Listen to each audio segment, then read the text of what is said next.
Di tengah hamparan padang pasir yang tandus berdirilah kota Makkah, sebuah pusat perdagangan yang sibuk.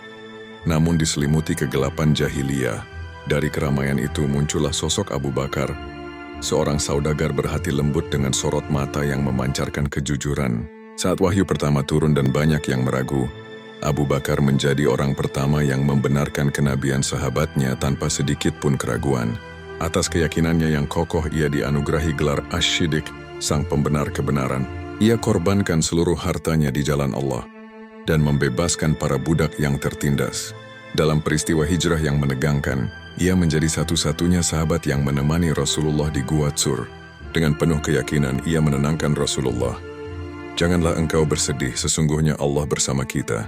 Ketika Rasulullah wafat, Madinah diliputi duka yang mendalam. Di saat para sahabat larut dalam kesedihan, Abu Bakar berdiri tegar, mengingatkan umat, barang siapa menyembah Muhammad, sesungguhnya Muhammad telah wafat. Dan barang siapa menyembah Allah, sesungguhnya Allah Maha Hidup dan tidak akan pernah mati.